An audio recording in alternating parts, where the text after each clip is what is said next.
నమస్తే welcome to news watch ముందుగా headlines చూద్దాం ద్రాక్షారామ భీమేశ్వర ఆలయాన్ని సందర్శించిన మంత్రి వాసంశెట్టి సుభాష్ పార్వతీపురం ఎమ్మెల్యే విజయోత్సవ ర్యాలీ వాట్సాప్ లో కొత్త ఫీచర్ రానున్న 2 రోజుల్లో తెలంగాణలో భారీ వర్షాలు కుల జనాభా గణన వెంటనే ప్రారంభించండి సీఎం స్టాలిన్ లండన్లోని హీత్రూ విమానాశ్రయంలో మరోసారి సాంకేతిక లోపం ఓం బిర్లాకు సీఎం చంద్రబాబు శుభాకాంక్షలు శ్రీమన్నారాయణ సింహాచల క్షేత్రంలో నిత్యభజన సంకీర్తన కార్యక్రమం గురుకుల ఉపాధ్యాయ అభ్యర్థుల నిరసనకు మద్దతు తెలిపిన మాజీ మంత్రి హరీష్ రావు ముగిసిన 5G స్పెక్ట్రమ్ వేలం కేంద్రానికి 11,000 కోట్ల రూపాయల రెవెన్యూ ద్రాక్షారామ భీమేశ్వర ఆలయాన్ని మంత్రి వాసంశెట్టి సుభాష్ సందర్శించారు. అనంతరం ఆయన మాట్లాడుతూ దేవాలయంలో జరుగుతున్న అవినీతి అక్రమాలను తెలుసుకుని గతంలో వైఎస్ఆర్సీపీ పార్టీ అధికారంలో ఉన్నప్పుడు అప్పటి బీసీ సంక్షేమ శాఖ మంత్రి చెల్లుబోయిన వేణుగోపాలకృష్ణ ఎన్నో అక్రమాలకు పాల్పడినట్లు ఆధారాలతో సహా ఉన్నాయని మండిపడ్డారు. రథాన్ని ఏర్పాటు చేస్తానని లక్షల రూపాయలు దోచుకున్నారని, అలాగే ఆలయంలో కంప్యూటర్ ఏర్పాటు చేస్తానని చేయకుండా బిల్లులు దోచుకున్నారని సంచలన ఆరోపణలు చేశారు. పార్వతీపురం శాసనసభ్యులు బోనెల విజయచంద్ర ప్రమాణ స్వీకారం అనంతరం మొదటిసారిగా పార్వతీపురం నియోజకవర్గంలో అడుగుపెడుతున్న సందర్భంగా పార్టీ శ్రేణులు అంతా పెద్ద ఎత్తున విజయనగరం నుండి పార్వతీపురం వరకు పెద్ద సంఖ్యలో కార్లు కన్వాయ్ వాహనాలతో విజయోత్సవ ర్యాలీ నిర్వహించారు.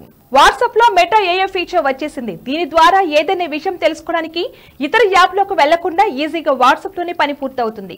దీని సాయంతో వాట్సాప్ గ్రూప్ చాట్ లో దగ్గరలోని రెస్టారెంట్ల వివరాలు, రోడ్డుపై వెళ్తున్నప్పుడు టైంపాస్ కోసం ఎక్కడ ఆగవచ్చో తెలుసుకోవచ్చు. రాజకీయ నాయకుల గురించి కూడా అడగొచ్చు. ఏదైనా విషయాన్ని స్పెసిఫిక్ గా తెలుసుకోవాలంటే సదరు ప్రశ్నను క్లియర్ కట్ గా మెగా ఏఐకి వేయాల్సి ఉంటుంది.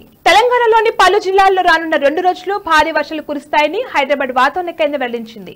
రేపు ఉదయం 8:30 వరకు ఆదిలాబాద్, ఆసిఫాబాద్, మంచిర్యాల, కరీంనగర్, భూపాలపల్లి, ములుగు, భద్రాద్రి, వరంగల్, హన్మకొండ, జనగామ, సిద్దిపేట జిల్లాల్లో భారీ వర్షాలు కురుస్తాయని ఎల్లో అలర్ట్ జారీ చేసింది. ఇక నిర్మల్, నిజామాబాద్, జగిత్యాల, ఖమ్మం, సూర్యాపేట, హైదరాబాద్, వికారాబాద్, సంగారెడ్డి జిల్లాల్లో బలమైన ఉపరితల గాలులు వీస్తాయని పేర్కొంది.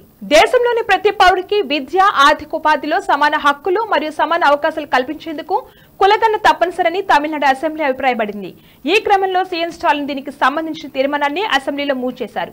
ఈసారి కుల ఆధారిత జనాభా గణనతో పాటు 2021 నుంచి పెండింగ్ లో ఉన్న జనాభా గణన పనులు ప్రారంభించాలని కేంద్ర ప్రభుత్వాన్ని కోరుతూ చేసిన తీర్మానాన్ని సభ ఆమోదించింది. బులెటిన్ లో షార్ట్ బ్రేక్ తీసుకుందాం.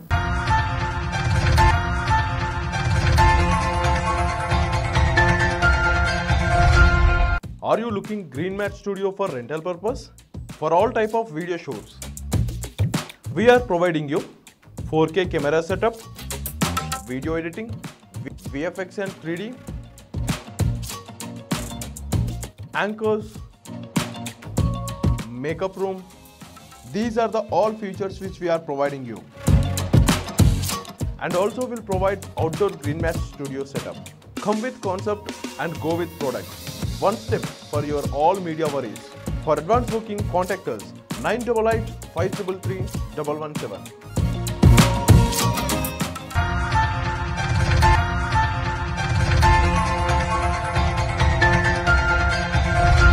Back to news. లండన్లోని హీత్రూ విమానాశ్రయంలో మరోసారి సాంకేతిక సమస్య తలెత్తింది. ఫలితంగా భారీ సంఖ్యలో విమాన సర్వీసులపై ప్రభావం పడింది. దీంతో వేల మంది ప్రయాణికులు ఎయిర్పోర్ట్ లో పడికలుపులు కాస్తున్నట్లు డైలీ మెయిల్ కథనంలో పేర్కొంది. దీంతో వారి ప్రయాణాలు ఎప్పుడు మొదలవుతాయో తెలియని పరిస్థితి నెలకొంది. దీనిపై బ్రిటిష్ ఎయిర్వేస్ స్పందించింది. తమ సంస్థ నిపుణుల సమస్యను పరిష్కరించేందుకు కృషి చేస్తుందని ప్రకటించింది. లోక్సభ స్పీకర్ గా ఎన్నికైన ఎన్డీఏ అభ్యర్థి ఓం బిర్లాకు సీఎం చంద్రబాబు శుభాకాంక్షలు తెలిపారు. 18వ లోక్సభ స్పీకర్ గా ఎన్నికైన ఓం బిర్లాకు అభినందనలు. మన పార్లమెంటు సంప్రదాయాలను నిలబెట్టి చిత్తశుద్ధితో విజ్ఞతతో సభను నడిపించడంలో ఆయన విజయం సాధించాలని కోరుకుంటానని పేర్కొంటూ సీఎం ట్వీట్ చేశారు. శ్రీమన్నారాయణ సింహాచల క్షేత్రంలో జరుగుతున్న నిత్య భజన సంకీర్తన కార్యక్రమంలో భాగంగా ఈ రోజు 314వ రోజు. ఇవాళ ఉదయం 10 గంటల నుండి 12 గంటల వరకు శ్రీ హర్షిత భక్తి గీతాంజలిని విశాఖపట్నం జిల్లా వాసులచే సంకీర్తన కార్యక్రమం నిర్వహించబడను. గురుకుల ఉపాధ్యాయ పోస్టుల అభ్యర్థులు చేస్తున్న నిరసనకు మాజీ మంత్రి సిద్దిపేట ఎమ్మెల్యే హరీష్ రావు మద్దతు తెలిపారు.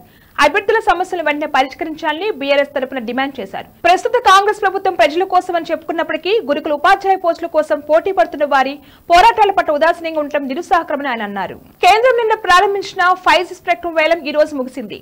7 రౌండ్లు జరగగా భారతీ ఎయిర్టెల్ ఎక్కువ బ్యాండ్లు కొనుగోలు చేసినట్టు తెలుస్తుంది. 900 MHz, 1800 MHz, 2100 MHz బ్యాండ్లకు డిమాండ్ నెలకొందని కేంద్ర వర్గాలు వెల్లడించాయి. 800 MHz, 2500 MHz, 26 GHz, 3.3 GHz బ్యాండ్లపై ఎవరు ఆసక్తి కనబరచని తెలిపాయి. కాగా ఈ యాక్షన్ ద్వారా కేంద్రానికి 11,300 కోట్ల రూపాయల నికర ఆదాయం వచ్చినట్టు తెలుస్తుంది. బులెటిన్ ముగించే ముందు హెడ్లైన్స్ మరొకసారి. ద్రాక్షారామ భీమేశ్వర ఆలయాన్ని సందర్శించిన మంత్రి వాసంశెట్టి సుభాష్.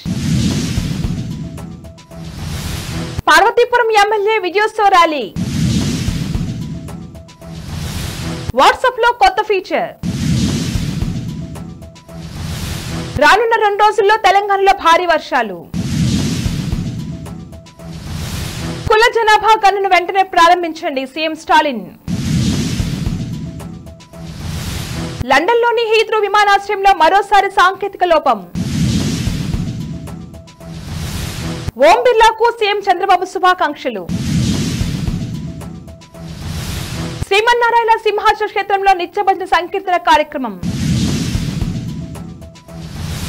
గురుకుల ఉపాధ్యాయ అభ్యర్థుల నిరసనకు మద్దతు తెలిపిన మాజీ మంత్రి హరీష్ రావు. ముగిసిన 5G స్పెక్ట్రమ్ వేలం, కేంద్రానికి 11,000 కోట్ల రూపాయల రెవెన్యూ. ఇవి వాళ్ళ bulletin updates. Keep watching news watch.